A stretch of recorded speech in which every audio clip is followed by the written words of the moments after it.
I have the pleasure of interviewing President and CEO of Witz Education, Mr. Greg Witz. So formal. I plan to make you very uncomfortable today. I'm already uncomfortable. Okay, perfect. Okay, so the topic of the podcast for today is relationships.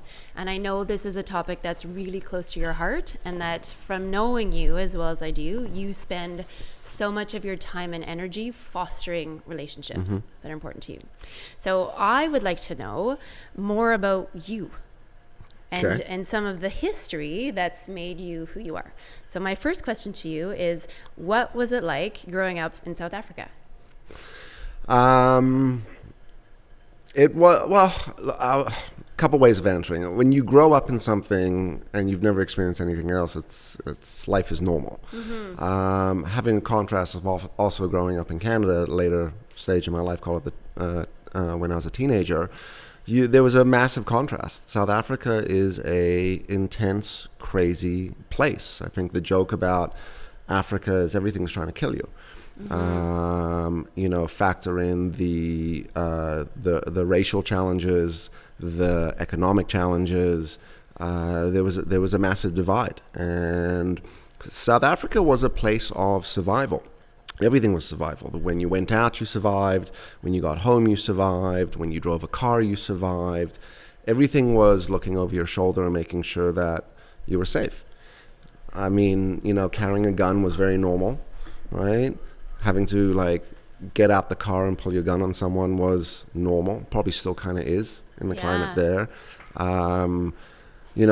Coming home at night, we would have to wait in the car as my father would go around and patrol the house to make sure there was no one in there. So when you walked in the house, you weren't attacked, and anything from mugged to being raped. It's fucked up. It was a really fucked up place. Yeah. So how did you feel that shaped you? Because it would be very shaping in your I'm a very aggressive person. Yeah. Right? So I think part of that is genetics. I mean, you knew who my father was. The other side is environment, the places you grow up, the things you experience, right? Back to surviving, the most primitive way to survive is to fight or flight, right? Yeah. So those were the two things that you grew up with a lot. I have early memories of moving to Canada and having some moments where I was shocked that this is the way things were done or allowed or accepted. Little things like leaving your door unlocked. Little things like, just going out and tell me more about playing in the street and hanging out. In South Africa, you grow up behind walls. You live in a beautiful, beautiful house. Call it a California-style house on a massive property, and when you're rich, you're rich. And again, it's pretty easy to be rich when there's no middle class. Right. So you socialize behind walls, right? Everyone has a pool. You go over and you go to your friend's house.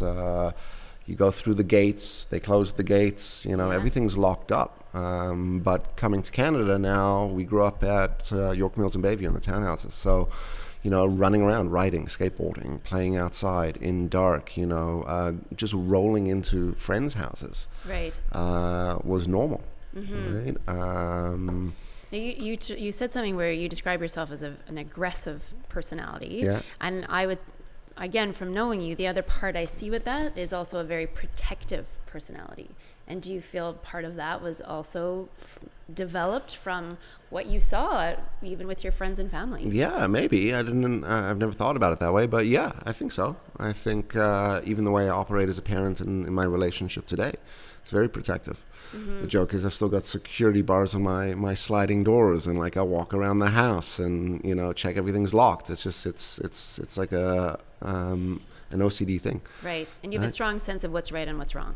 I would like to think so. Yeah. I think so. Right.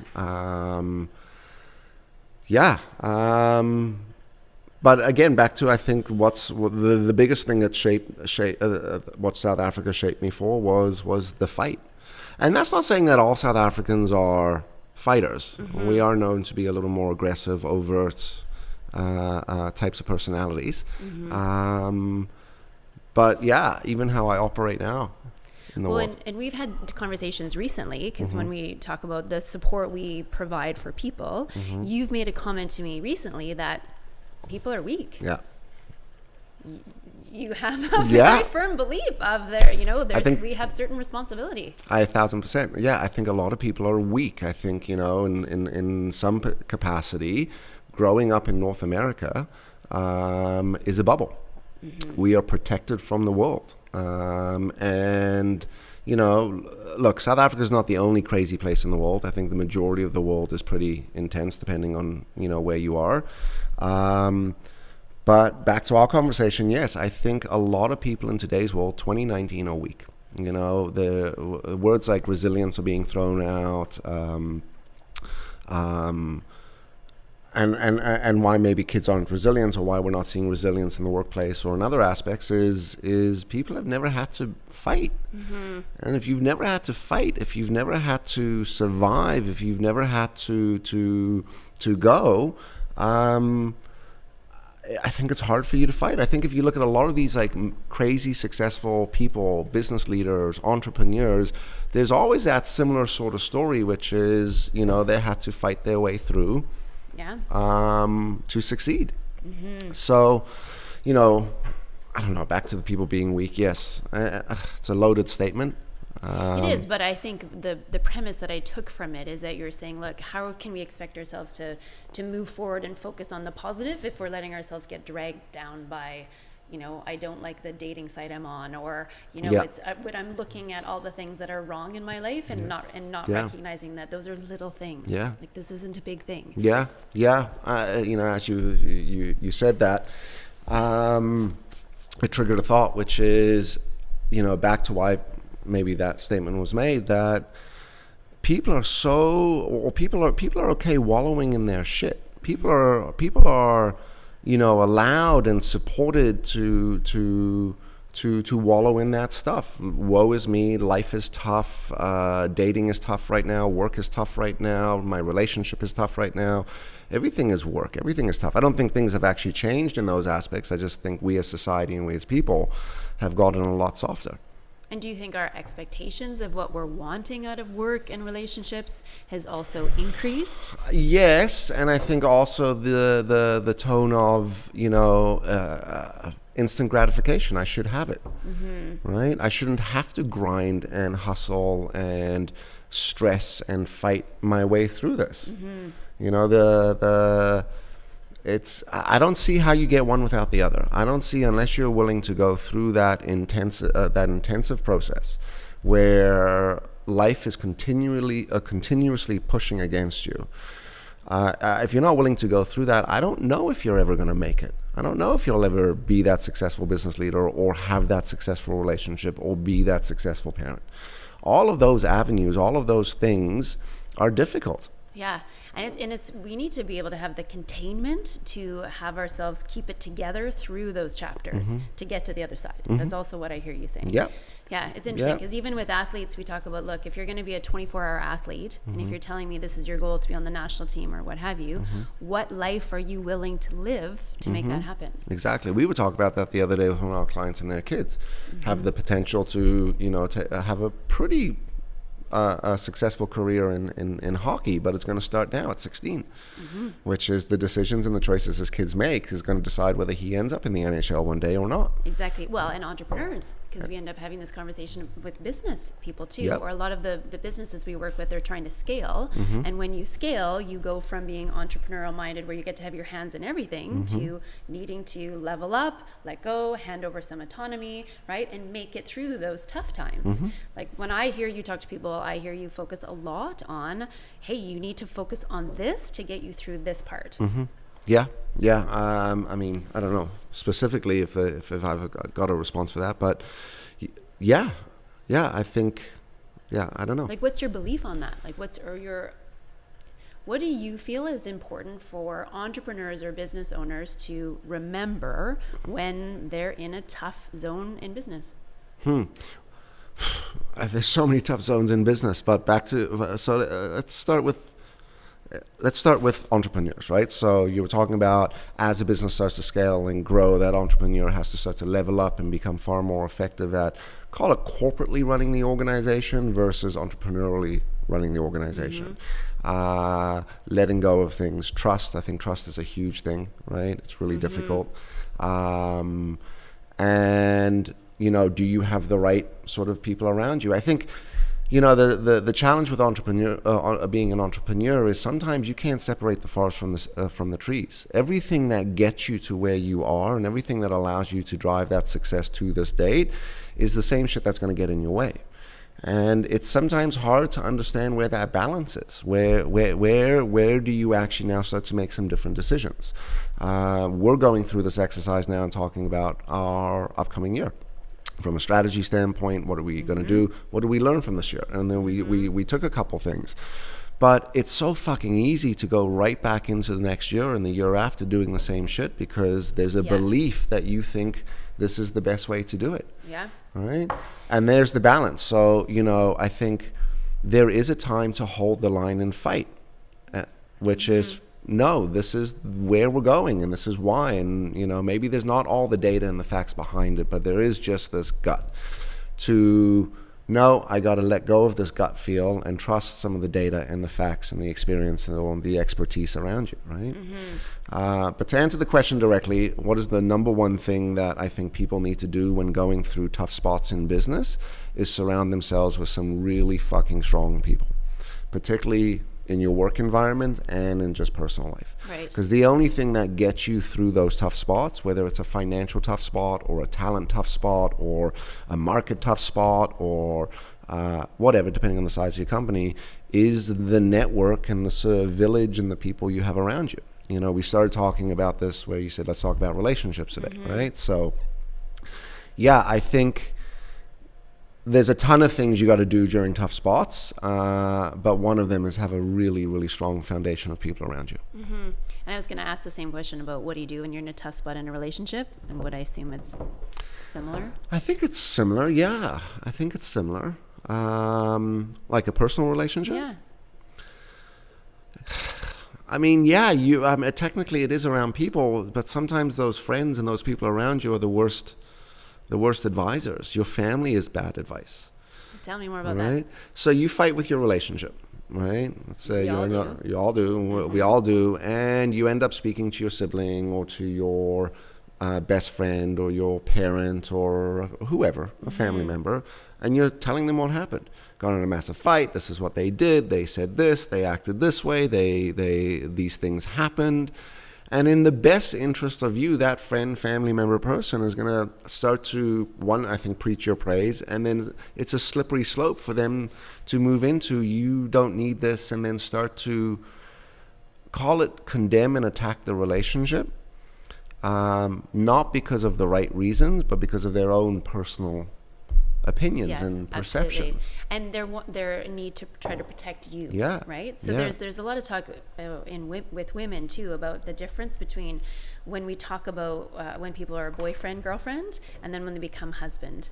So we share different things when we're in the earlier stages of a relationship. Yeah. It's like it's more open to discussion. Okay. But then once we've solidified our identity as a couple and we're married, sometimes we don't share as much because we're not wanting to be as open to the judgment that might come. Yeah. And or even when you're giving advice to that person who's a wife or a significant other, you're wanting to be respectful of what they've decided the parameters of their relationship are. You know, I think first, hopefully you're in a good relationship. I think people stay in relationships for all the wrong reasons. I think they get out of relationships for wrong reasons. Okay, tell me more about that. Well, I think it's easy to break up. Right. Back to life is tough, and you know, work is tough, and the world is tough, and traffic is tough. Everything it's we live in a stressful world, and I think that stress is also increasing because of the amount that we do. We just operate a lot faster now. Yeah. Right. So and we expect ourselves to be able to do more. And we expect to do more. And then we now we live in a world of choice, which is don't like your relationship, find a new one. Right? Not happy with your relationship, find someone else who's not happy with their relationship, and you two miserable motherfuckers can get together. But back to, I see this happen all the time. Everyone, I shouldn't say everyone around me, but I'm going to say in my demographic, right, the community that I live in or grew up in, schools that, you know, we went to, I'm going to say 70% of the people I know are divorced or broken up. And usually with kids too, young kids, toddlers, right? And it's fucking crazy because, you know, our parents' generation and their generation before them, there was no such thing as divorce. There was no such thing as, you know, you're not happy in your relationship or you're fighting or what. And truthfully, I think there's another piece of that, which is they had so much stuff to deal with externally in the outside world that they weren't able to create so much, call it problems and stresses and issues within their own relationships. Well, and I think everybody's now our desire for what we want out of our life and our relationship has also increased. I think we're actually putting too much pressure on our relationship sometimes because I'm looking for you to complete me completely. And it's like, no, it's my job to look after myself. Hopefully the relationship is an addition and something fun, but it's not all the pressure on it. But the other thing I'll say too is that, so my parents were divorced, but I think too there was also a lot of secrets in earlier generations. There was still a lot of affairs and things that were happening. It's still happening today. For sure. But I mean, 1,000%. But now people are like, I actually deserve and want to be happy, so I'm going to break up my marriage so that I have the chance to go after this, not behind closed doors. Okay, so look, let's say this. If your marriage or relationship is bad, right, and the decision is being based from a place of thought, right? Which is, what do I want in my life? And does this person level me up and help me move forward, or are they bringing me back? You should end your relationship, married or not married, right? But if you've committed into this relationship and you're moving forward with it and you're hitting those patches as all relationships do, where does that line fall between, you know what, this is actually something we need to work through together as partners versus, oh, I'm going to go find a different type of partner because the grass is greener on the other side. And that's where everything goes wrong. And I think that's one of the problems that we see in relationships today is people are too ready to quit. We see this happen in jobs. We see it in corporate world. But people are willing to do this in their personal lives as well, right? And it's that grass is greener on the other side, and that quick jump to that, I agree, is a challenge. It was so funny because when we were in Chicago with one of our clients, and I remember having drinks with the crew of that particular team, and a lot of them had 15 to 30 year relationships and marriages. And when we had asked the leader what's one of the secrets, and he said good and bad years. And I was like, good and bad years? He's like, sometimes it's a bad year. It's not just a bad month, it's a bad year. But you stick with it. If the relationship is worth it, if you have a strong partner. You know, I also talk about it in relationships a lot, and we use this in corporately, but you want to play with better players. You want to surround yourself with just better players. And I think it takes a tremendous amount of, humility and self-awareness and humbleness to let yourself not be, or to surround yourself with stronger players. Right? A lot of people's egos can't handle that. No, a lot of people will play down, right? But that's important. And again, that comes down to friends and business. So you have a great line about golf. You want to play with better golfers? Yeah. You don't want to play with a shittier golfer. Right? It's the worst. Makes you feel good. It's like George and I joke about, there's a mall close to our house. It's called Dufferin Mall. And we call it the Dirty Dufferin. So George is like, whenever I go there, I feel awesome about myself. Because babes, you can't hang out there. Well, maybe you shouldn't be hanging out there, right? Exactly. So, I think we were talking a little bit about I like the comment that you just said, which is, good year, bad year, right? And I remember that conversation. Okay, so my next question for you is, some would say you have an avant-garde way of connecting with people. And what do you say to this? Oh, what's an avant-garde way? What's that mean? My experience with you is and you describe this about yourself, you're high octane on many levels. From high critical, high nurturing, like you're a lover and you're an intense guy and a fighter, right? and you are about relationships. They are important to you, and you know, you're all in and you're all yourself. Yeah. Maybe that's the South African thing again, which is, you know, I joke with my wife, which is I love a revolving door at home, more people coming over. In fact, that's one of the things that we used to fight with early days in our relationship. And she's a planner, right? So, you know, spontaneous socials and hanging out isn't there.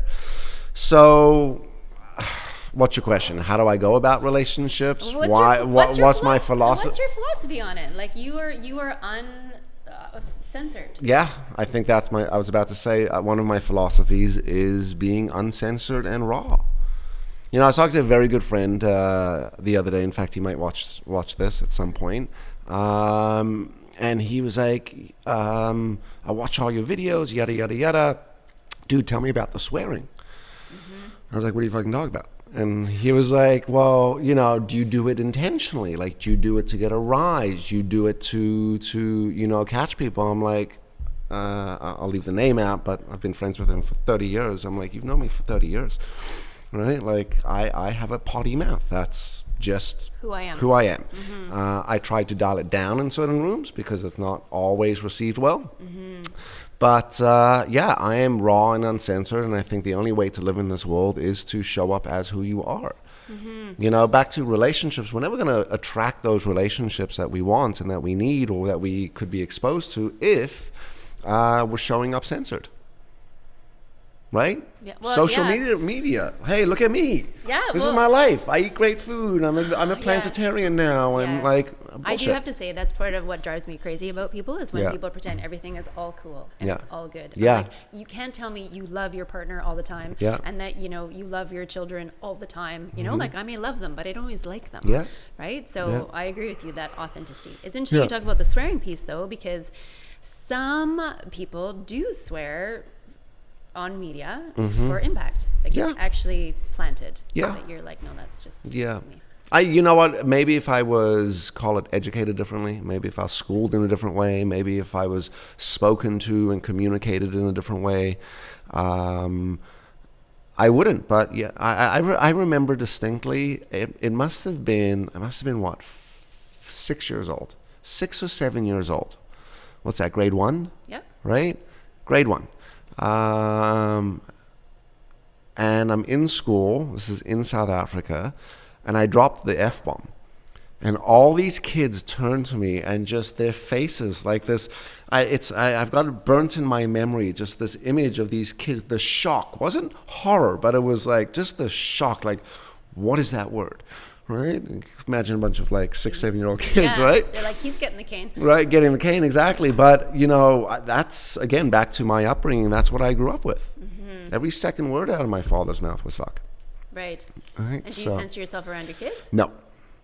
I think it's so important, particularly on that note, that if we're going to develop some fight or some resilience in them, there's a level of, this could be misread in the wrong way, but exposure. Not violence. You know, obviously I'm conscious, and my wife and I are conscious of, you know, when we fight, if the kids are around, like we're very pro, call it 20/20 parenting. But I looked at my daughter the other day and I was like, you know, what the fuck's wrong with you? And she looked at me and she told me, this is what's wrong with me. She was just in a mood, right? And it wasn't done in like an aggressive way, but you know, that's it. Her little brother the other day, which was quite funny, did he call her a fucking bitch or did he say fuck off? It was one of the two, but we're just sitting there and he said it so nonchalantly, like, you know, don't be a fucking bitch. Now that he's 3.5 years old. And it was really, really, really funny. Now, of course, as parents, my wife and I look at each other and we have that moment of like, well, what do you do in this moment? Do you discipline? Do you say no? We moved it into, hey, this is how we communicate. We don't use words like this. We don't call your sister a bitch. Like, it's just, it's early days of that. But he's obviously heard those two words. and I'm going to assume that he heard them from mom because no, all jokes aside. So yeah, I think, do I swear in front of my kids? Yes. Should I dial it down? Probably. I think more what I try to live with my kids is treating them like adults, involving them. You recognize they're 3 and 5 years old. But we teach this. I mean, the same way we teach for people to manage their interactions, call it from a more mature, rational, adult sort of way, you can actually communicate like that with a 5-year-old, and they'll respond, right? Yeah. Your questions might be different, but yeah. Well, and what I hear from you too is the realness factor. Yes. In terms of, we still keep our adult problems adult because they're kids, but there's also, we're not going to make it all Care Bears and rainbows and not be real in front of them, because then how will they know how to show up in the real world? That's it. Yeah. Okay, so I have a question for you. Okay. Has this authenticity and this realness ever gotten you into trouble? Yes, all the time. All the time. In fact, I have conflict in my life. I'm not going to say daily, but yeah, daily, weekly. Absolutely. Because I'm also the dude that says something. I'm the person in the store or in the restaurant or in the mall or in the parking lot that says something. That, will speak up and say things like, what you're doing is wrong, or that was an asshole move, or, think about other human beings. Because, and you say this a lot, silence is permission, and that's just something I'm not. I'm not a silent person. Never have been. So it has gotten me in trouble. Some people, I'm too much for some people. Some people are a little like, great maybe in small doses or maybe once or twice, but like that's just not my style, and it's overt.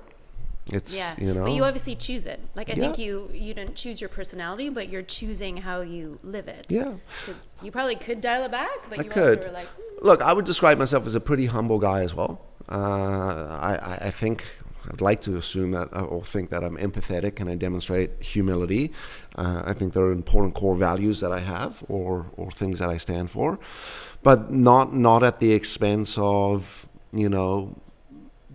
not being authentic and raw. I mean, it's gotten me in issues in business, right? Where, there's been financial challenges or costs to business, losing a client, or,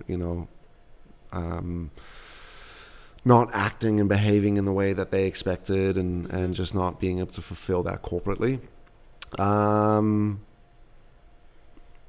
It's obviously gotten me in challenges with my relationships, professional and personal. But no, I'll take all of that. I'll take the conflict. I'll take the bumps. I'll take all of that. Yeah. I think there's an invitation for people when they feel like they can talk to us, and either we're non-judgmental, right? And what we do, we hear so much about what's going on in people's lives, not just in business. So when we're not judgmental, and also I think when there's an openness to, hey, like I screwed up this, or I'm messed up in this way, right? It's not that we're, and you're not trying to put on this perfect facade. No. I think it invites then more realness and discussion. I think so. I think the clients that I specifically work with, I end up creating, call it deeper relationships with. There is a fine line, right, to walk, but I often will get a phone call and the line will be, I need a little bit of like real thought, feedback, comment from Greg Witz. Just tell me what I'm doing, what I'm not doing, tell me what I should be doing. And they're asking that in the sense of, no one's giving me these answers. Everyone's giving me the surface response, right? And sometimes people need to be told that they're wrong. And sometimes people need to be told to get the fuck on with it. Yeah, exactly. Or people need to be told when they're getting in their own way. Yeah. And we really need a trusted advisor who has the guts and the insight to actually say that to us. Yeah. Early days in my career, I was far more censored, right? I don't come from a strong academic background, which created some insecurities. I was the youngest guy in the room, or person in the room at that time. I was, 21, 22, and I'm selling to, 40, 45, 50, 55, 60-year-old people. You know, I used to lie about my age. I think I was 40 for like 20 years. And you wouldn't have looked 40. No, but like, you know, throwing a tie and a shirt, you'd be amazed. But there was a lot around centering, because this is what I thought business expected. This is what sort of image needed to be presented. This was the industry that we're in, et cetera, et cetera. And, you know, I eventually got to a stage that I said, you know, there is no point in doing any of this. I'm the same dude that shows up in the room in a pair of jeans or a suit. The dude doesn't change, right? My delivery will be far better in a pair of jeans because I'm more comfortable. Well, again, I also think people will relate to you better. Yeah. And I think that's also why we get business sometimes, is because corporate tries to pretend that we're going to do corporate speak and what have you, and it's not working. Yeah. They need somebody who actually can talk about the human side of things and the human challenges. Ideally, right? Yeah. But I think corporate's becoming more and more that way. I think That's corporate. what I mean. I think they're opening up too. Yeah. So, yeah, it's good. Yeah. Yeah. Okay, next question. Okay. So you work really hard in work and relationships and to make everything happen all of the time, and you're usually pretty optimistic. This is what I know about you. So what do you do when you get down, or when life gets you down? So my father suffered with depression, severe depression. You know, we might even say he was manic. I've always wondered if I would ever hit that. If I would, if that type of depression or that type of anxiety would impact me. I mean, I think we all have low points, and I think I might be susceptible to, call it depression, particularly in the world that we live today. It's a lot of stuff that comes at you. I think coming back to some of my experiences, I've seen some pretty nasty, dark stuff. Like, I have been in some deep holes and some scary places. And what has always come out is the success at the end, or the solution, or the times change. Like, you get through shit. I don't know how to describe it, except the fact that, like, when you're in it, it's really hard. Seth Godin talks about this when he talks about in the book The Dip, right? When you're in the dip, you can't quit. So the worst time to quit is when you're in the dip. You want to quit after the dip because you're like, okay, I've pushed through this and this is not what I want to experience. Different story. But there's been too much, call it evidence and experience, that says, you know, things will always change. It'll never be the same. If you make a different decision, you're going to get a different outcome. If you can deal with this and survive this, you'll navigate that well.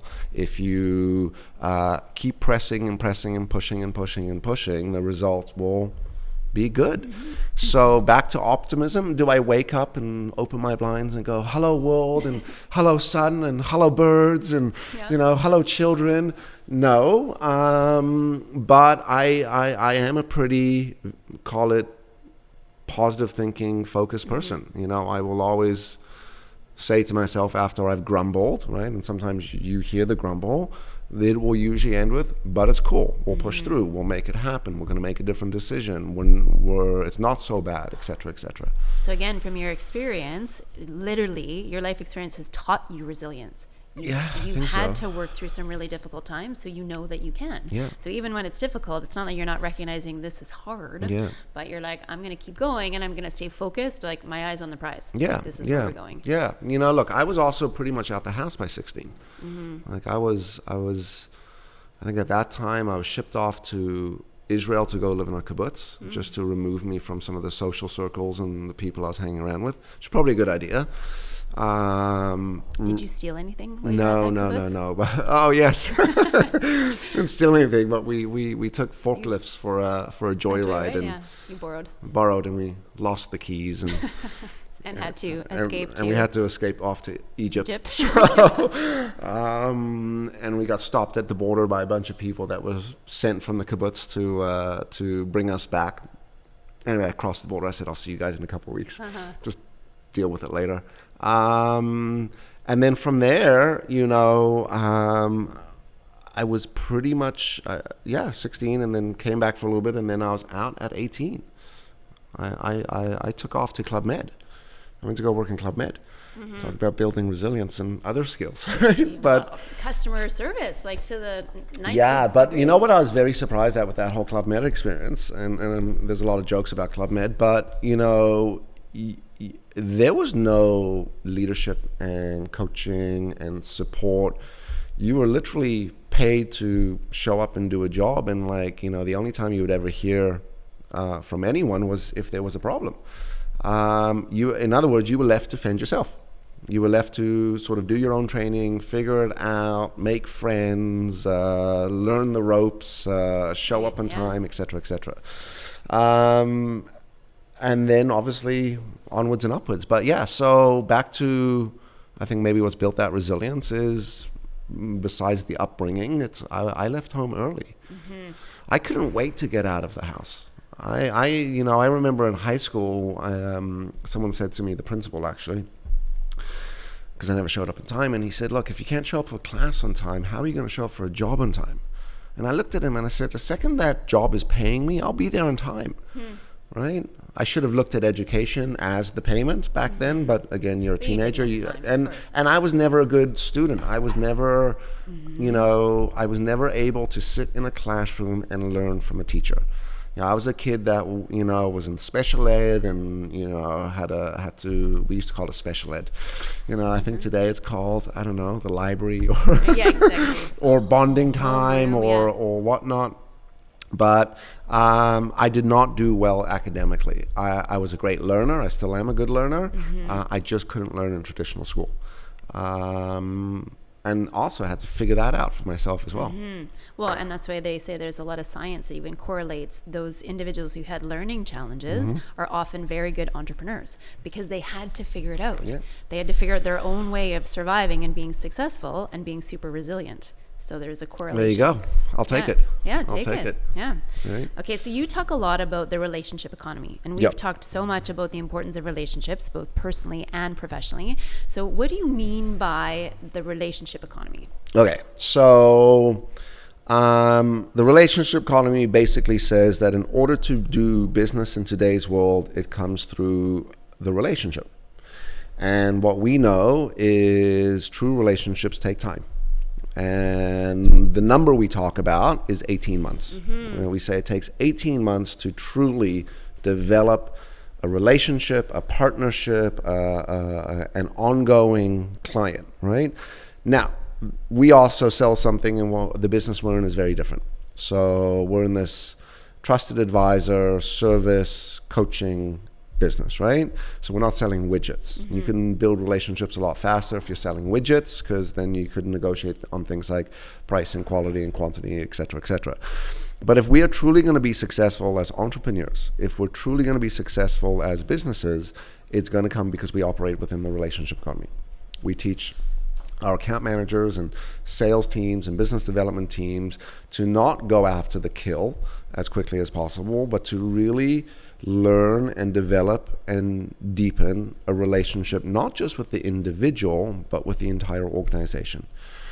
And if we live in this world, ideally, we'll be successful. If we operate in business with the thought of that we live in the relationship economy, we should be far more successful. I think we've defined and we've been very successful in our business through that model. Yeah, so let's recap. So the relationship economy is something that we talk about, that if we act and behave and show up in these relationships in a consistent way for 18 months, we just might have the opportunity of doing business, right? Yeah, and I love how you actually put a timeline on it, because it helps to manage expectations. Yeah. It's like, unless there's an immediate need, don't expect things to happen for at least 18 months. And it helps people to know you're going to need to put into this relationship for a long period of time before you can do the ask. Absolutely.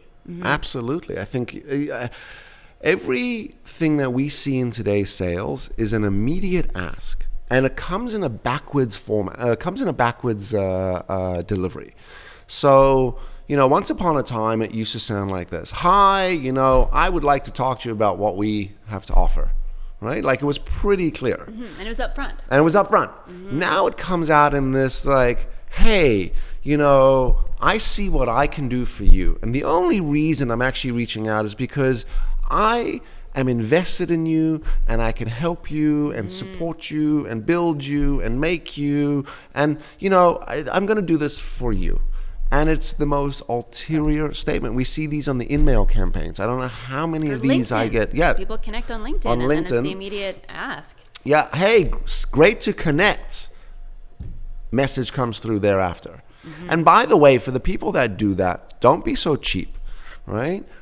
Buy an in-mail campaign. But I hate the in-mails. Because Yeah, I can but tell it's not a personal message. It's not, but here's what it is. So when that person's connecting with you and you get the, hey, great to connect with you, and then the message comes through right after, right? The only way they can send you that message is if you're connected. Okay. Right?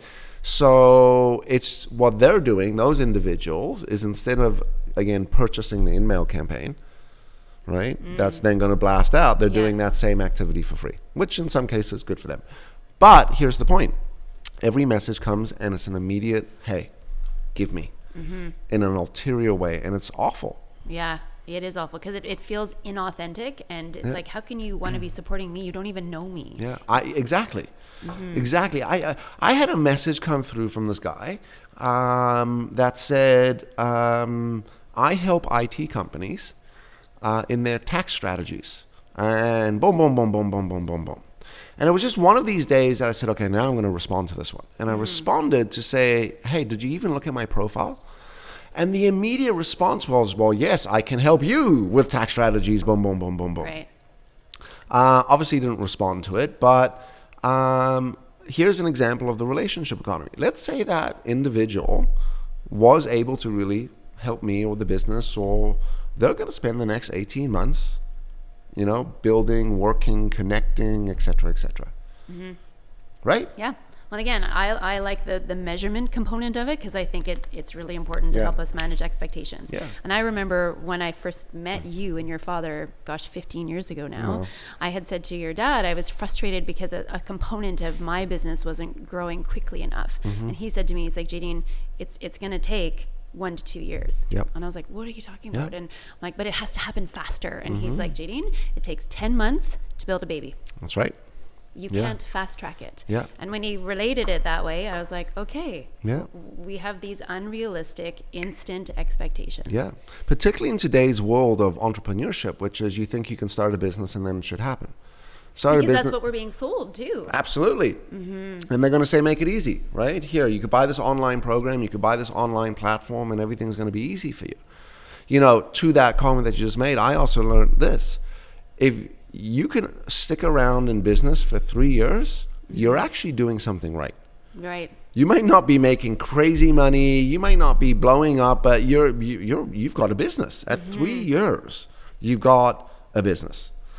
If you can make it from year 3 to year 7, now you've got a company. Now you've got something that can actually, you know, be replicable. Hopefully you're growing. Hopefully there's more existing clients. There's history, right? If you could make it to those 7 years, those crucial fucking years, if you can make it through 0 to 7, right, you're an entrepreneur. Right? Yeah, fair enough. And then the next piece is from make it to the year 15. If you can make it to 15 years. And why 15? I don't know. That was the number. Long enough Yeah, frame. like there's, you know, maybe the business doesn't have to survive with you. It's a business that can actually and be it's likely survived a few ups and exactly downs, perhaps some recession recessions and or whatnot. So, but most people will start a business. And we know this in restaurants as well, that like the majority of restaurants will fail within the first year. And a lot of restaurants aren't even making money, is what. Yeah. Right. So anyway, you know, again, I think back to the relationship economy, just to also add this piece in, it's not to say that you won't do sales or have business development opportunities before 18 months. But it's to say that if we're truly going to get to that level of relationship and partnership, right, be willing to go the 18 months, be willing to go the distance, be willing to put in that effort, and not in that inauthentic, fake bullshit way where you touch someone once a month of, hi, I was just thinking about you, and or here's a newsletter, or here's an article, or like if you're doing that authentically because you actually read an article and then you think about the person, you go, oh my gosh, I got to send this off to Jadine. Amazing. But if you're taking that article and you're now sending it off to 10 people, 15 people, 20 people, with the line of, here's a really interesting article, I was thinking about you, there's something wrong with that. Right, I've got people can sense it. Yeah, on that note, I've got a great email. In fact, R&D'd it, robbed and duplicated it from somewhere. But it said something along the lines where when you've been chasing someone and you haven't heard back, with the moose, right? Yeah, I've seen it. So it says, hey, you know what? Following up. Reason 1, I haven't heard from you. Reason 2, I haven't heard from you. Reason 3, it's because you're in a standoff with like a crazy wild moose right now, and you're just trying to get yourself out of it. And I've gotten more responses from that, right, than any other professional email. And you know what I think too is because people need to laugh. Yeah.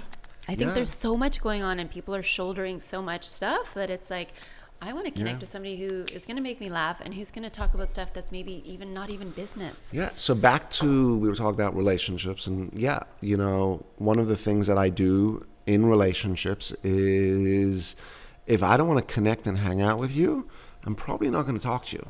In other words, doesn't mean that, we don't talk to you, but I think people are always shocked when it comes down to me interacting with them, because I'll usually say, let's go have a social, let's go grab a drink, let's do something casual. My language in the emails are going to be loose, not stuffy.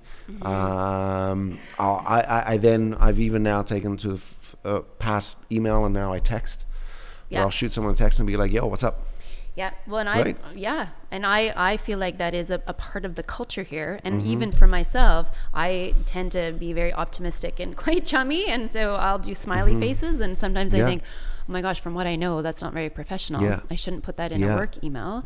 But again, if it's short and sweet and to the point, and it's me authentically, I've decided, screw it. If I know the person, I'm gonna do it because they know that that's me, and that is authentically who I am. Exactly. But it's hard sometimes, you get caught up in that corporate stuff, right? Yeah. We had a client, in fact, again, he might watch this as well, where he says, what's up with the hat? Right? Okay. And even my monogram, is it called the monogram? With the hat and the sunglasses? Yeah. Right? He's like, what's up with the hat? And he said to me, I would love to introduce you to this person, right? But I sent him one of your videos and he saw the hat, right? And this is a guy in America. And he's not sure. What he also then didn't realize was he actually already connected us, and I had the guy's phone number. And I ended up calling him, and I ended up speaking to him, and he said, let me call you right back, and I never heard back from him. But back to the authenticity, it's not always going to fly with certain people. And truthfully, like, I'm cool with that. As a business owner, or as an entrepreneur, as a salesperson, as an executive, yes, I want to chase opportunity, and yes, I want to chase that business, and I want to scale, and I want to grow, and I want all those things, but not at the expense of me having to go take my hat off and put on a suit and talk to this individual in that way. I'd rather just not do the business. Right. Well, and you've created this scenario for yourself where you lead the company, so that's your choice. Like, you get to make that choice. Yeah. And there is this conversation about authenticity and what's too far. Because sometimes people say to me, I'm told I'm supposed to be authentic, but if I am my authentic self, I've also been told that that's not good. Yeah. So then we do have to find that line. Yeah, but look, I think we want to always be professional. I think let's just define this. Being authentic now doesn't give you permission to behave like an asshole. Exactly. Right? Or being authentic doesn't now give you a bypass on your emotional reactions and responses. You don't get to say, well, at least I was authentic. At least I was able to share my feelings. But people use it that way sometimes. Of course. Yeah. Look, we went through a merger once at Witz, and I was in jeans in the office. And one guy came up to me. He's like, oh, you're pretty anti-culture, aren't you? Anti-culture. And I kind of looked around at the blue carpets and the beige cubicles, and I went, yeah, I am. To this culture. Yeah, look, the merger didn't end up actually working out and going through. But to that story, I ended up sacrificing a lot of myself for that business decision, because I got it in my head that it was the best decision to make for the business and the success and the health of the organization moving forward. And in order to do that, I'm going to have to change myself. I'm going to have to sort of dull down the Greg Witz. I'm going to have to sort of be more censored. And even that's still higher than others, but like that is also one of those moments which was reaffirming, which is like, hey, if you're going to do this, let's do it authentically, and that's going to cost.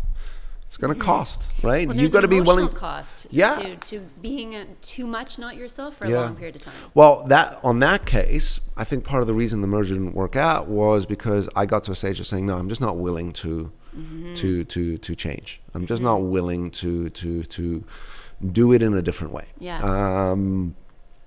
And of course, the story earlier, you get through these things and you push through. Right? So, and there's a freedom that comes from being comfortable enough with yourself and wanting to be mostly ourselves. I think so. Yeah. Look, in a way that's good for people. Absolutely. And here's the other thing I was going to say. Back to the advice. If you are having to change or sacrifice who you are, right, then those are not the relationships that you should have. Right? That's it. That's, that marriage, that long-term relationship, that job, get out. I think people, have this romantic idea of what that is. So you hear people corporately leaving their jobs to go and be a freelance writer or a coach, or they're going to do a work from home and they're going to live their best life and look at their morning. They get to stretch and do, X, Y, and Z every morning. Like, hey, if that is really who you are and what you want, amazing. But, I think people have this romantic idea of, they get to be their authentic selves if they're living this, call it authentic life that looks like this. Yeah, it's true. I don't know if one has to go hand in hand. Yeah, I hear you say too, be careful what you're wishing for, right? I mean, not be all that you think it's going to be. Yeah. Okay, a couple more questions. Okay. So we also, one of the focuses that we talk a lot about at Witz as well, and it ties into the relationship economy, is making humans better humans. And we've started to use that line a lot with people because we feel it actually speaks to what we do. So what does making humans better humans mean to you? Yeah, I think you came up with the line, so I usually turn this over to you.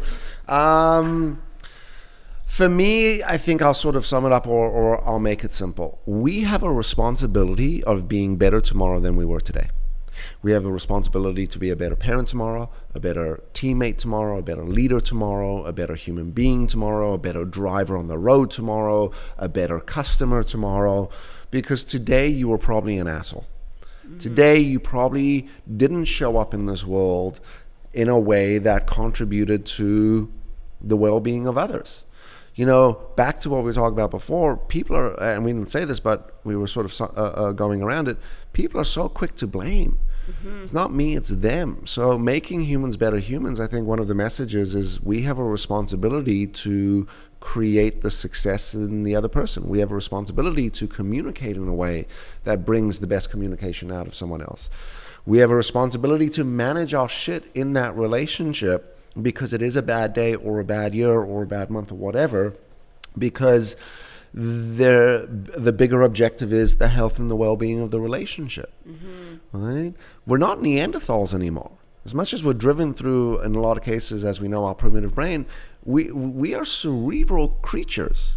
We have the capacity of thoughts. We have this intelligence. We have this capacity to do different things. Yeah. We can make a decision to do something differently tomorrow.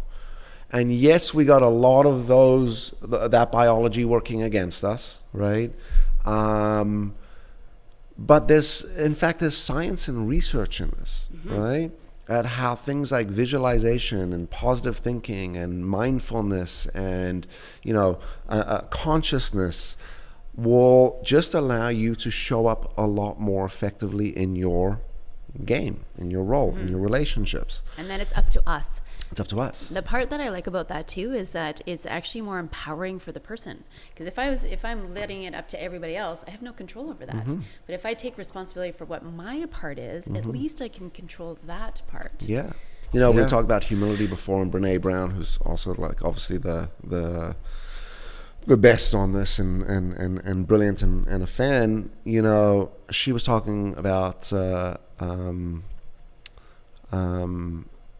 was it empathy? It was humility, where it takes a lot to call someone up and say, hey, by the way, you know, I need you and I'm feeling this, and to do that as a request for support instead of blame and attack, right?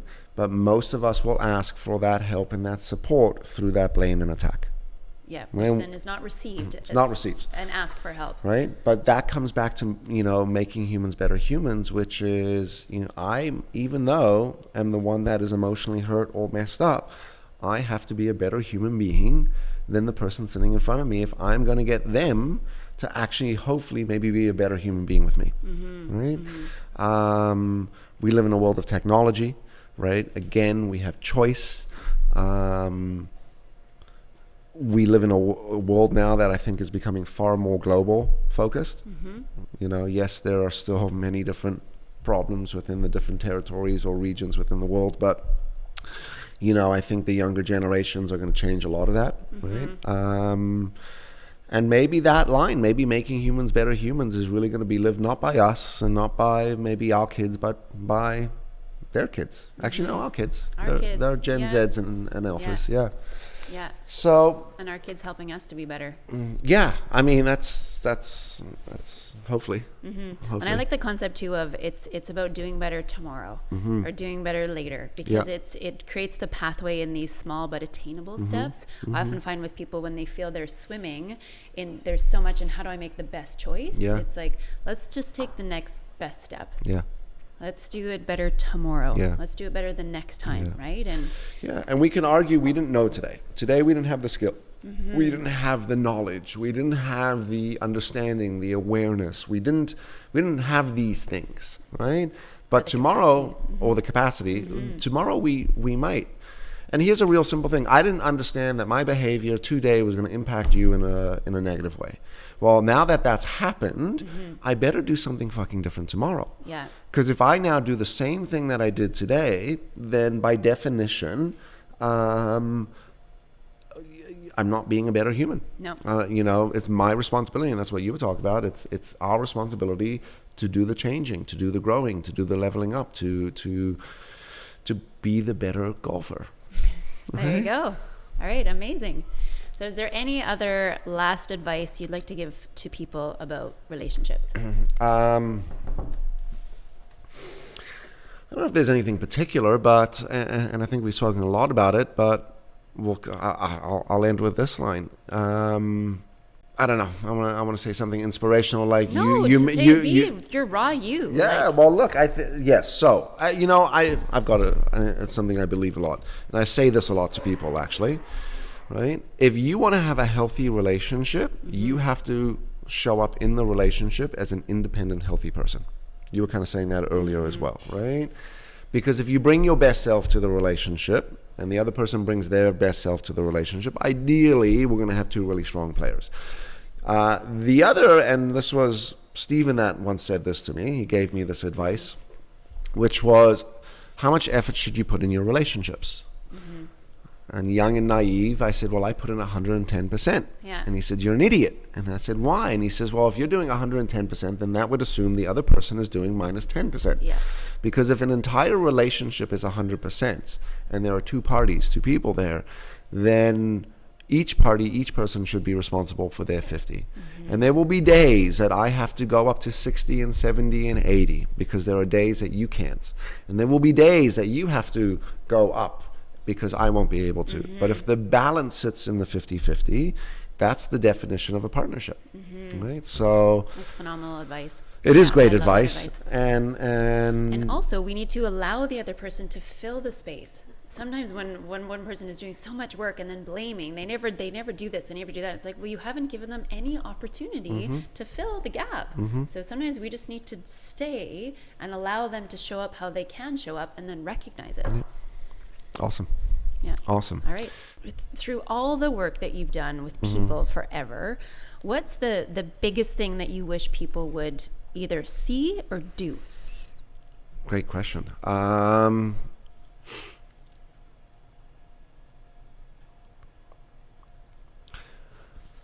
I think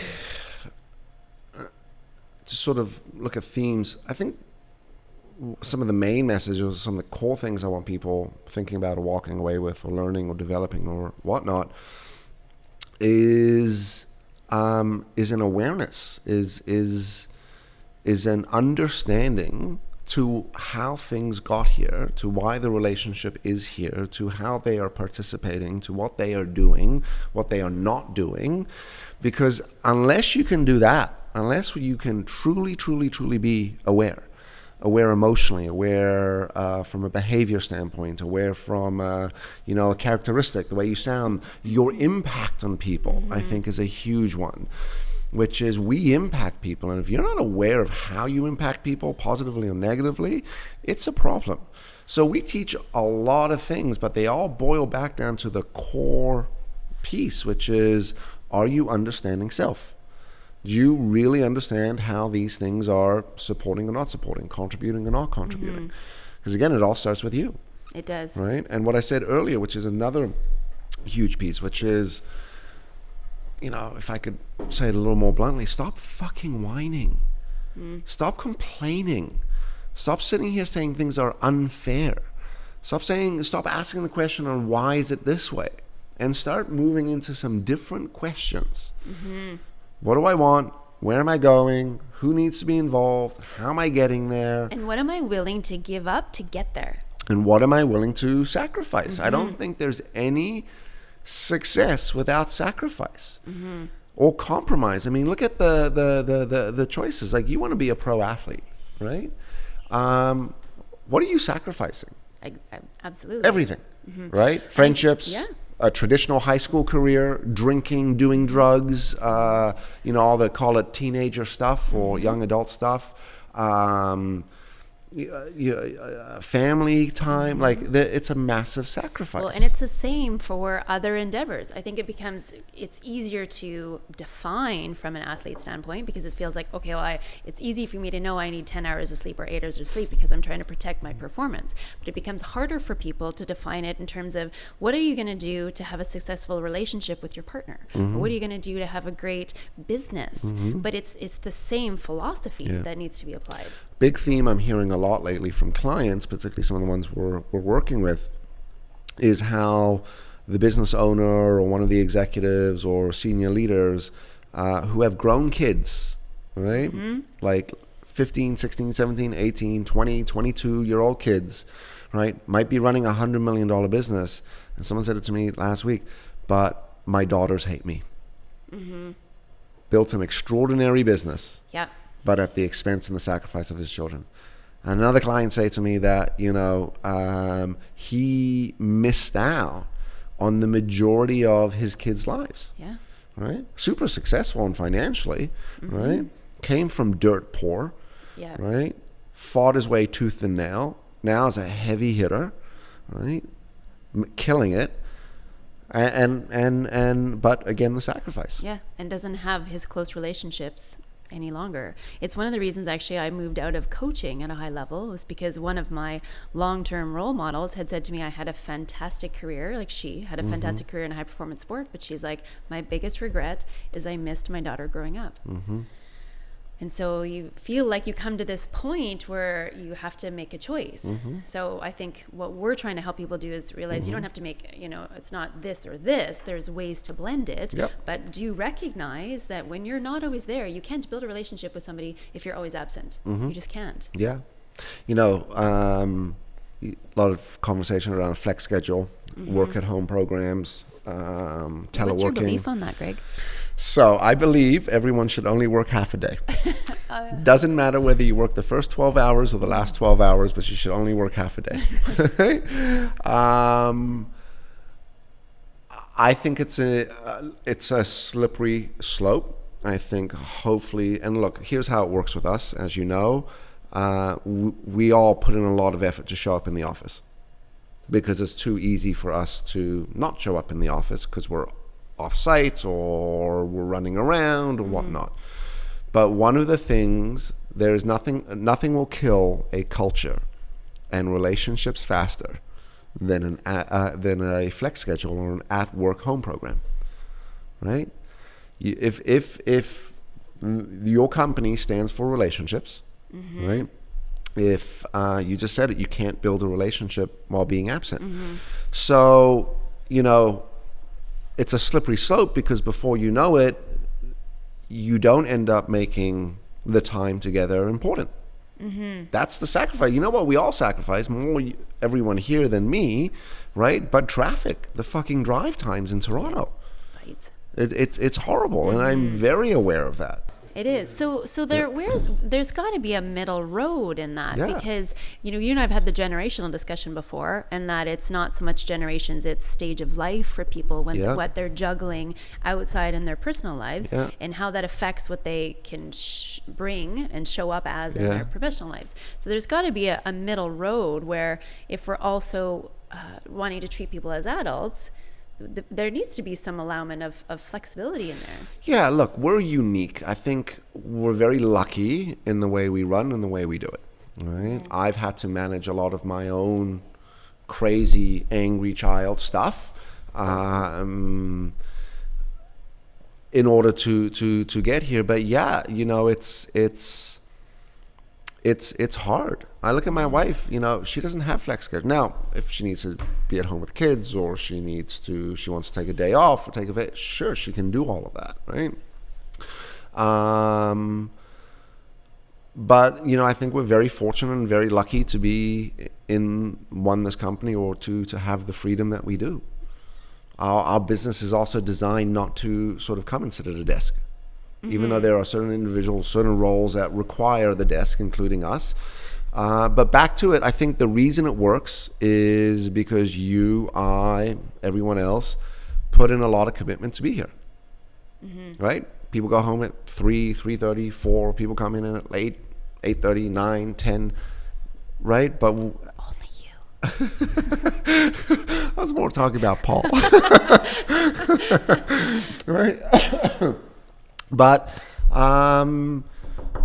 back to the original. So you can't build a relationship while being absent. You can't build a culture and relationships and teams and intimacy and connection while being absent. Right? Without enough time. Without enough time. That doesn't mean you have to be locked in 4 doors 8 hours a day.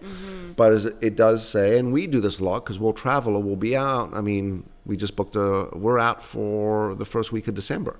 It's a 2-day gig, but we're actually gone for 4 days. Yeah. So it's easy to not come in the office or call it on the Friday. It takes you a couple of days to even get ready for your trip away. Then you do the trip away, which is usually hugely exhausting. And then when you come back, you got to put your life back together, right? So the best companies we know are those ones who understand that, okay, if I want you to continue to be able to show up well for a long period of time, there needs to be some understanding in the ebb and flow of that. Agreed, right? But the question was, can we build relationships while being absent? And the quick answer is no. No. Right? Yeah. So we gotta keep finding that balance. And I think there's a sacrifice. This is a compromise. Like it is, but it goes both ways. Of so course I think it we're does. constantly navigating. It's like I have said to a lot of people that we've worked with. Alex Bilodeau, his keywords, so he's the mogul guy, was stand tall, soft knees. And I love those keywords even for us in life, because it's like stand tall to know what you stand up for and know what's important to you, and soft knees to take the bumps. Because we're constantly needing to navigate where is my time most needed at this particular moment. What's your belief or your view around masculinity? Masculinity. Okay, specifically. There's a lot of discussion right now on Like toxic masculinity, and/or the discussion on let's redefine what it means to be masculine. Yeah. To be a man in today's world. Yeah. Man. Man, I don't know if I'm qualified to answer that. I think masculinity is under tremendous amount of scrutiny and challenge right now. I think in the world that we're living in, equality and sort of gender neutrality, it has really, in some cases, shaped, influences, impact might be a better word, guys. Right? I mean, there's these courses now that you can do as the guy, which is like how to be a man's man yet soft and cuddly, right? Yeah. Like it's this whole sort of spectrum of it's okay for men to have emotions. And I look at these guys running these programs and I'm like are you really do guys actually need to learn this stuff? I guess they do. I guess they do. Well, I think humans in general need to learn, because there's, again, all this talk about being authentic and how much is it too much. And I think there's a lot of pressure on guys I'm supposed to be this guy who shows my emotions and can connect with you, but not too much. Yeah. Because if it's too much, then I'm not being enough of a man. Yeah, I think this is all bullshit, bluntly. I think, at the end of the day, you said it's more about emotional management and understanding versus whether you're a guy or whether you're a girl. I think maybe through traditional generational parenting and upbringing, there's been conditioning to not express your emotions, but I don't think that's exclusively held with guys anymore. I think, it's an interesting question. I didn't know you were going to throw that one out. I know. But it's topical. And if you even think about, like, you have a son who's 3.5. Yeah. So what do you hope for him? So here's what's interesting. So my son, by definition, is sensitive and nurturing. He's got that wicked, angry child streak in him, like his father. And I think what I try to raise with him is just someone that's going to be really aware and okay with things like feelings, emotions, expressions. My daughter asked me the other day, she said, is it okay if boys wear dresses? And I said, yeah, it's absolutely okay. And she's like, okay, good, because Rain likes to wear my Elsa dress. And I'm like, well, I think what Rain wants to do is he wants to participate, right? And you being his older sister and you having friends over, and when you're all doing dress up, he wanted to dress up. But Rain will as quickly put that dress on as he will the Spider-Man costume. And at that point, I think, it was one of those moments where I'm like, yeah, I'm going to encourage my kid. If he wants to express or share or wear this blue Elsa dress, all the power to him. So I think, what am I trying to do to raise a guy is just raise a good human. Maybe not so much focused on being the guy or the girl, but just you have a responsibility to show up in this world well. And we've spoken about this. The most important thing we can teach our kids how to do is think, because if they can think, they can make decisions. And if they can make decisions, they can survive. So as long as I send them off into the world with those attributes, then it'll be okay. And to be comfortable with who they are, right? And allow some flexibility. But let me say this about guys. I think guys are having a very difficult time with this whole world of emotional management. I think in a lot of regards, there's been such a bottle up for emotions that you see it. Some guy started with me on the road the other day, right? Some raging lunatic. And, in the moment of clarity, I went, this is a dude that has been probably bottling his shit up for a very long time. And he needed to exhaust it, and it just happened to be what he didn't realize with the wrong dude on the road. Because coming back from where I grew up, right? What are you gonna do? Put down your window and yell at me? Like, that's it? That's the most? You're gonna stop your car? Like that's what it is. Like, I grew up in a world where, like, you pulled out a gun and you started shooting. Right? Even some places in the US. You don't engage in road rage. You don't. It's dangerous. You don't. Look, we live in Canada, but back to this This is a dude that just lost all emotional control because he's never learned about that. He's never understood how to deal with those things. So interesting times for guys, right? I think it is too. And I, with my kids, I'm trying to allow them to express what's happening for them too. Yeah. And recently one of them was told, boys don't cry. Yeah. And I'm like, sure they do. Yeah. They get to, right? Absolutely. Everybody cries. Yeah. Yeah. Yeah. Right? Who said that? Yeah, just a family friend. Okay. An older generation, right? And said it out of like a, hey, and trying to help, actually. Trying to help, because it's like, just be careful how much weakness you show. Yeah. Because again, culturally, from where they came from, this is not going to be okay. Yeah. But again, we hear those messages, and those messages get implanted or imprinted for kids, and then they think we can't cry. Yeah. Now, I was also told that same message growing up, like, hold it together, do not cry. Yeah. And I think it made me tough, but for sure there's been times when it was probably be better to talk through some stuff. Yeah. I was raised with, I'll give you something to cry about. Yeah. Right? Like if you're going to cry, there's going to be a beating that's going to, so you, right? And you withdraw. I think, again, the reason we bottle up emotions so much, again, guys or girls, is because we've been conditioned to do so. Yeah, absolutely. Right? Yeah. And we talk about this in our training is let's allow that emotion to come out, because then it's real, and then we can get it out rather than keeping it all in. Yeah, we have to be responsible for how we get that emotion out, right? Because Yes. most people will take that place of blaming and attacking with emotion, right? I mean, No, go. No, you go. I was going to go down. I was going to say, I think it would be awesome if we can teach our kids too to ask for what they need and ask for what they want. I try to instill that in my kids today. Yeah. Right? Which is, you get to cry, you get to have feelings, you get to this, you get to mope, you get to complain, you get to whine. One, make sure it's worth it. In fact, that's the conversation I have a lot with my daughter lately, which is like, hey, go ahead and mope and whine and do that whole thing, but just make sure it's worth it. Like, really. And then we move into the question. So tell me, what's the issue? Right. Like, what are you complaining about? What do you need right now? Right? It was yesterday. It was the pants she was wearing. Okay. Right? She's very fashionable. It's quite funny. I often get the question from people, did she dress herself this morning?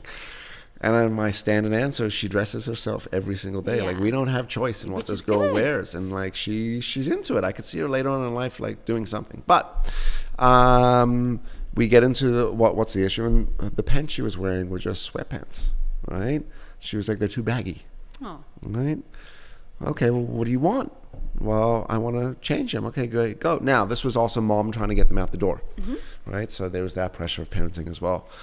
But if you could slow it down a little bit with your kids, right? It makes the world of difference. Yeah.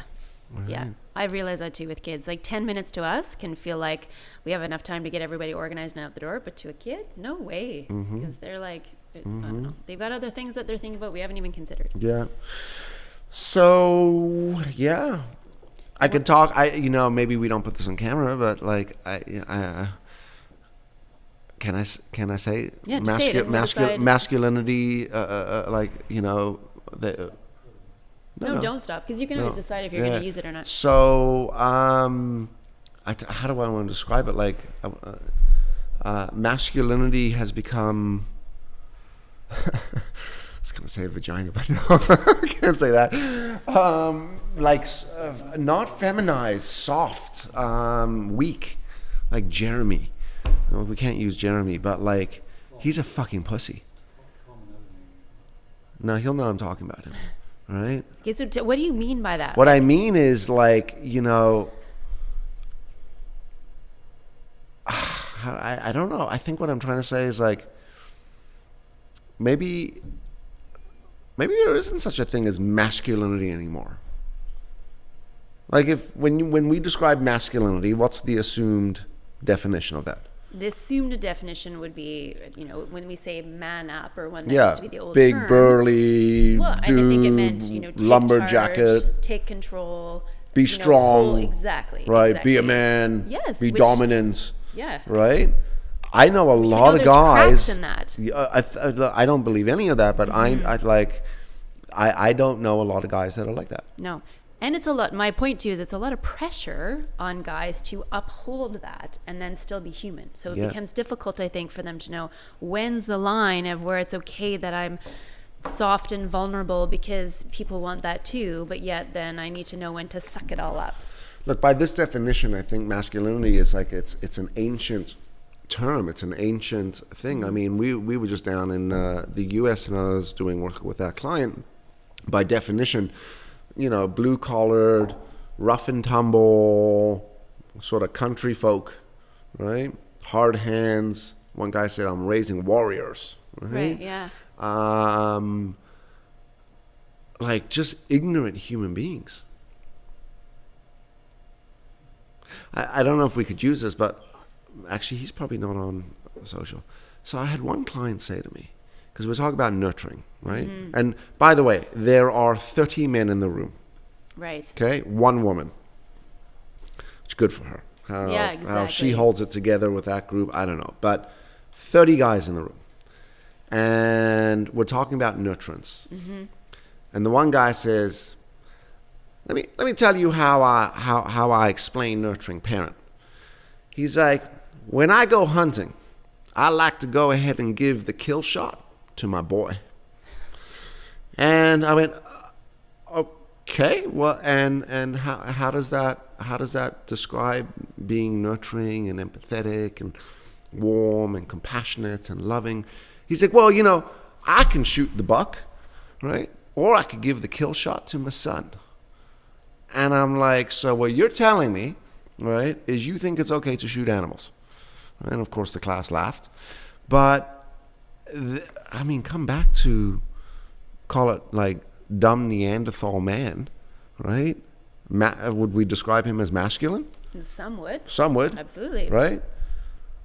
Mm-hmm. Tobacco chewing, right? Yeah. Let's go hunt some buck. Just pass it along to my son. Pass it along to my son. Mm-hmm. You know what I wanted to ask him? Have you ever actually asked your son at any point in his life whether he wanted to hunt? Mm-hmm. Or did you just take him out because this was your generational thing that you thought my boy is going to learn how to shoot a gun and hunt some buck? Mm-hmm. Right? I don't know how you can be nurturing if a nurturing human being, if you can shoot an animal. And this might, you know, get all sorts of responses.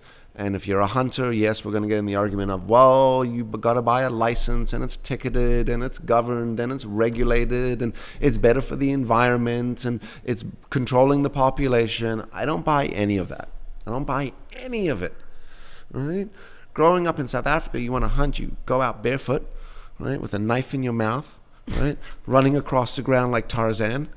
Right? And you hunt, and it takes you 3 weeks to fucking chase this animal down. And then you eat it and stuff like that. Mm-hmm. But it was survival. It's 2020. Right. There's no reason. You want to shoot guns, go to a range. Right? Mm-hmm. Anyway, so I think we are living in a world, I'll answer it this way, that there needs to be a new definition for masculinity. Because the world we're living in and the definition or the perception of what being masculine is today is outdated and traditional. And I think in a lot of regards we actually need to move it back to not just male versus female, but back to the human being. You as a human being have a responsibility to not shoot animals, to show up in a better way, right? Mm-hmm. So, and we need to allow each other the room to be a real human being. Yeah. Which means that if I'm going to be a great partner, or friend, or what have you, I will allow you to have some of those ebbs and flows and not judge you because you're not tough enough or you're not man enough. Yeah. We need to broaden our definition. Yeah. And I define toughness as just, again, resilience. You're willing to go through it. Not that you have to act and be strong, but you will just be willing to go through the stress. Mm-hmm. That's what toughness is. Yes. Yes, we could picture the person that you hit with a 2x4 and they don't feel it. That person is also pretty tough. But, you know, it's almost like you become tough from the outcome. It's like you get through it and the outcome is you're tough. Yes. Right? Not the other way around. Look, I hold my kids, that's one thing I want my kids to be tough. I want them to be tough, right? I want them to have that fight. I want them to have that grit. I want them to have that resilience. I want them to have that fire. I want them to burn with passion and excitement. I want them to have that fuel that there is no one coming. I need to do this on my own. I need to push through this on my own, right? And that's my daughter and my son. Yeah, exactly. Right? Not my son only. Yeah. Right? And my daughter is, by the way, personality is tougher than my son. Yeah. Interesting. Even though my son is going to be a kick-ass little motherfucker, but he, by definition, I think my daughter's tougher emotionally and mentally. So in terms of what females are looking for in masculinity, I as well think that definition is starting to evolve. I think, women have always understood that the best guys are those ones who are real. They are those ones who will ask you how you're feeling and who will show some of their vulnerability, but then yet have that resilience and resiliency and toughness to be able to be a strong partner and somebody who you could actually build your life with. But I do think it's also our responsibility as women to if we want a guy to be able to feel like he can be his real self, then we need to not judge for that. We can't quickly say, okay, well then that's not you being man enough or tough enough. We need to give them that space to be that way and allow them to come back around. But you would never do that in your relationship? You would never say toughen up, man up? No, I never would. But I do know of women who are, it's like we talked about upbringing. There's this expectation from what was fed to us of, is he man enough for you? Is he going to be a man? Is he going to take care of you? So even the definition of what taking care of, I think, is starting to shift. So I said this to a male client the other day who's going to couples therapy for the first time. He's a boomer. Like, he's old school generation, 20 years in. And I said to him, I said, can I tell you what being a man is in this situation? And he was expecting me to go down a road of, be tough, be dominant, be strong type of thing. But I went down the road of saying, you need to be the foundation for her. What she's asking you to do right now is to hold up the relationship. And instead of you, becoming all passive and wussing out and floating back and go, like this is really tough, your job as a man in this relationship is to say, I'm here, I love you, I'll work with you, let's do the therapy. I gave him a program to buy. He immediately bought it. Recognize that she's not attacking your masculinity, but she's asking you as a partner to demonstrate some strength and some confidence and to provide some certainty and to make her feel significant and to show the fact that there is connection still and that the relationship is growing and that you are contributing to the successful relationship and you are thinking about her in these particular ways. Amazing. And I thought, hey, if that's a way to describe a man today, exactly. Good. And I'll take the heat or the backlash from guys and girls if they see this post and think, yay or nay. But and I think it comes back to what we talked about earlier. It's up to us as independent people to be able to mostly look out for and after ourselves, and then we come together in a relationship. Because there's even, and we've had in my girlfriend groups, we've had discussions on this and sometimes fights, because a mom that I know she was coaching her daughter to go out and find a man who can take care of you. I wish I would have found a man who could have financially taken care of me. That's what I want for you. And I'm like, really? In 2020? That's the advice you're giving to your 8-year-old? You might as well tell her to be a sugar baby when she grows up. Yeah. Well, and I'm like, what about teaching her she can do it on her own? She can decide what's important to her, and then, a man or whoever she decides to be her partner can be a partner to her and contribute to the household, but she doesn't have to rely on that. There's no safety in that. Again, fine if that's what you're looking for, but let's not teach our girls that you can't do it on your own, because to me that's what that message is saying. It's a bad teach, because that 8-year-old is learning a lot of stuff from social. Right? And this mom has a responsibility to be the counterbalance to that, which is, as an independent woman or as an independent, successful human being, you don't need to rely on anyone. No. girl or guy or what have you. In certain times, yes, but yeah, just this old outdated version of you need a guy to take care of you. And I think this is why women are kicking back on that, because it's like perhaps we've needed to not be so vocal about the things we do because we're not wanting our man to look like less of a man if we talk about what we're doing. But now everything's coming more out to the forefront. People are tired of living within certain stereotypes. Yeah. Look, I got a few buddies, by definition, they're not masculine. I've met some of them. Right? They're soft, nurturing personalities. Right? They're not dominant or by the traditional definition of masculine. They're guys, so obviously they're masculine in their own way. But I'll never forget. I handed one. We were putting something together, and he looked at these tools. Like with this, like, what do I do with a screwdriver? And I'm like, have you never ever done anything handy? Yeah. So, but well, and too, we've heard that in the dating world, this is somewhat of a thing where people are looking for either a sugar daddy, I guess, or sugar mama, or whatever the term is. Yeah. And I mean, I guess it is all about what you're into. There's some individuals who like the feeling that they can take care of somebody. Of course. Right? Of course. I can also understand that too. Yeah. To me, what's crazy is the whole putting that out there that this is what I'm looking for. There are websites which are purely this might even be the domain, but sugarbaby.com, right? Where it's like a dating website. But how does that play with your self-esteem as the person who's looking for Well, somebody hey, to be... you're walking around with $10,000 purses. And I like nice purses. Yeah, you I know know. this, You're like, but- maybe I should be a sugar baby.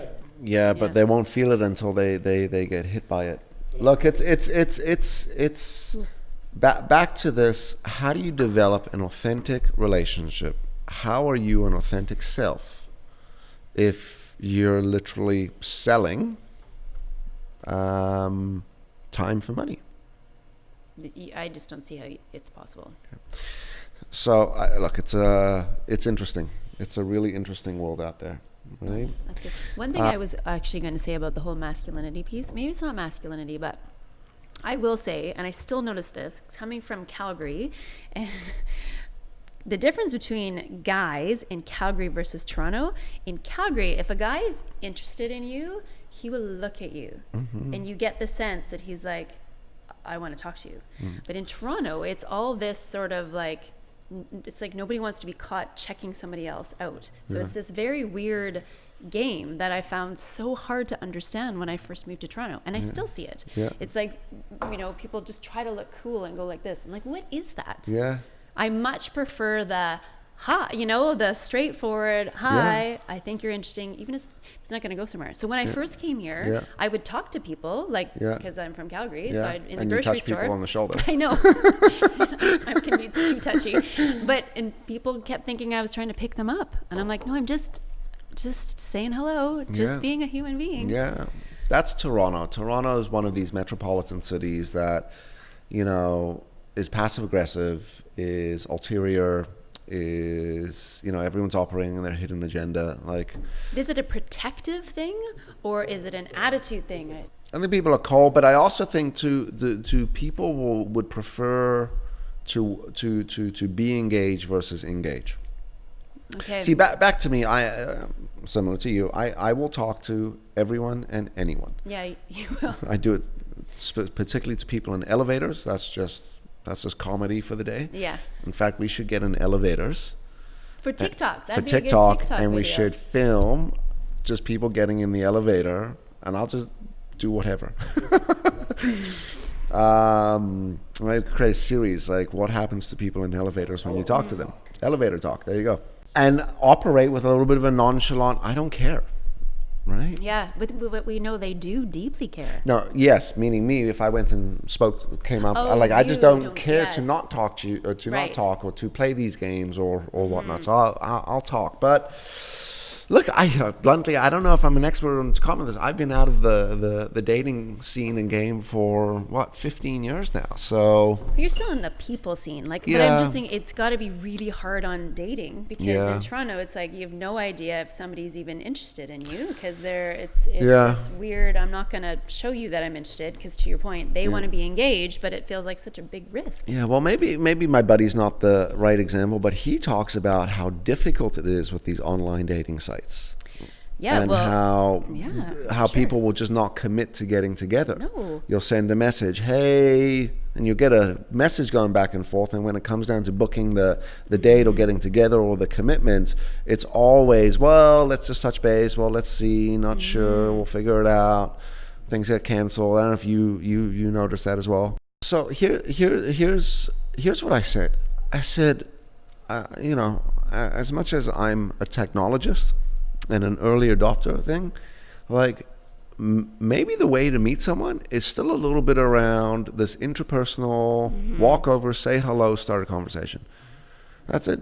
Doesn't mean that you don't get on the dating sites and stuff like that, but I don't know one person that's ever been on a dating site that says, oh my God, it's great, except for the fact that I've just been sleeping with a bunch of random people. Hookups, right? Right. The Tindering kind of thing. And I said to him, I said, the second you stop, with these dating sites, right? And then you start to complain, oh, the matches suck, oh, people, they're not attractive, oh, they're all crazy. Maybe all these people are unattractive, crazy lunatics on these websites. Well, if that is the thing, the world's a big place. It is. Not everyone is on dating sites. In fact, No. a lot of single people that I might know aren't on dating sites. They'll date, they'll get together, they'll meet, right? Well, I had coffee with a friend this morning, and he was talking about, too, being single again, and he's in his 50s. He's like, I realize how much time I waste on the dating sites. You get sucked in, and it is this fun banter. Yeah. But he's like, there's an addiction that goes with that banter. Yeah. But it to your point, it doesn't go anywhere. Yeah. So he's like, the time I'm spending on that, I could be even just working on myself or being myself or going it's to the same like, addiction as class. social media. How many messages did I get? How many likes did I get? Oh, how many matches did I get? Who did I get matched with? Oh, let me respond. Oh, the chase, right? Yeah, which is fun For a little bit. yeah, but it's not actually getting us to the place of what we actually want, which is a true connection and meaningful relationship. But back to that takes time. It does take Takes time. time And to- it takes us putting ourselves out there. So I would encourage men and women to look up, say hello to people, have conversations at the grocery store, even if it's not to try to pick up, but it's that human connection of how's it going? So good. Okay. So that's it for the episode. Yeah. Yes? So thank you so much, Greg. You were pretty fun. Thank you. You're a good interviewer. Ah. I felt weird to be on the other end of things. Yeah, no right? kidding. All right. So good. Thank you.